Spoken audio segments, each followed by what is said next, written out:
Salut à tous et bienvenue sur Jean Bonplan. Comme vous le voyez, je suis en Australie. Hein, Pépé? Je crois qu'il l'approuve. Hein, on n'est pas posé, on n'est pas bien là? Là, je suis sur le toit de ma voiture. La voiture est en travers. Je suis au calme. Il m'a regardé comme si j'étais un malfrat.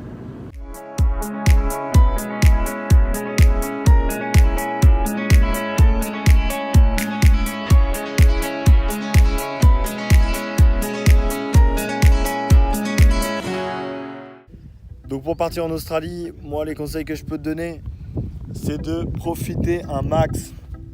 Voilà, allez, salut, bisous. Donc si tu veux partir en Australie, tu peux faire un Working Holiday Visa. C'est un visa travail-vacances, c'est ce qui est le plus courant. Tu peux le renouveler une deuxième année aussi si tu veux, en travaillant 88 jours.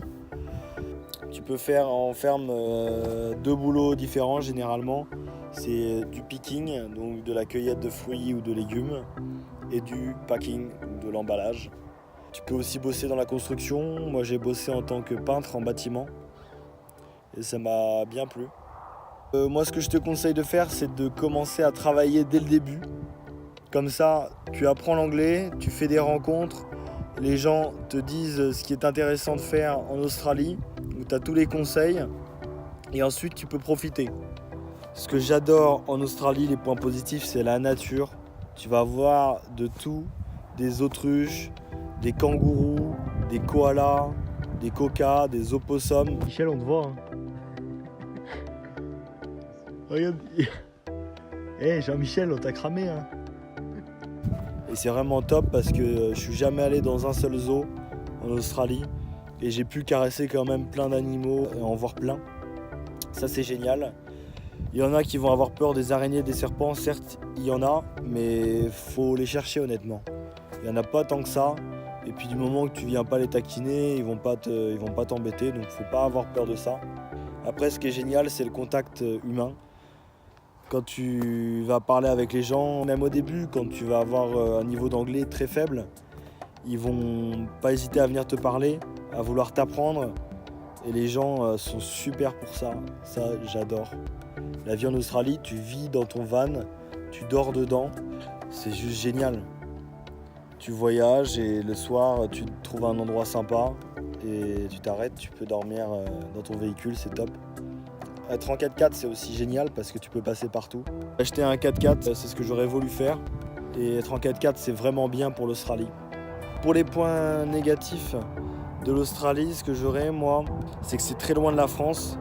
Donc tu peux pas faire d'aller-retour pour voir ta famille et tes amis. Forcément, ils vont te manquer. Donc pour le mental, des fois, ça peut être un peu dur.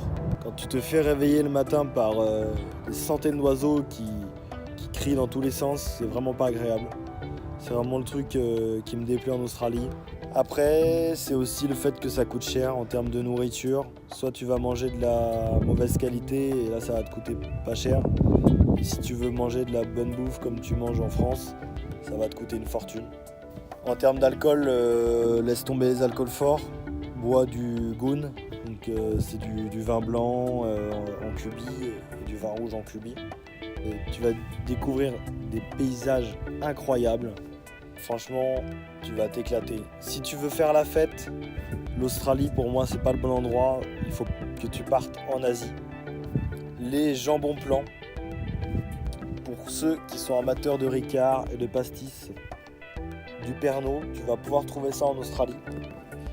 Et ça, c'est le truc infaillible à avoir pour garder le moral.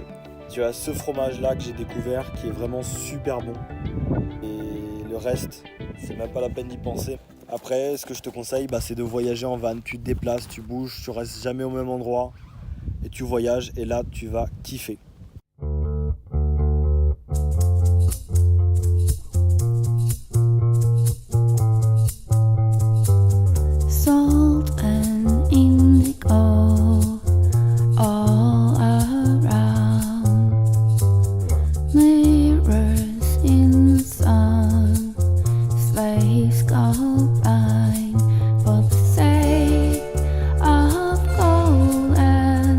Tidal stay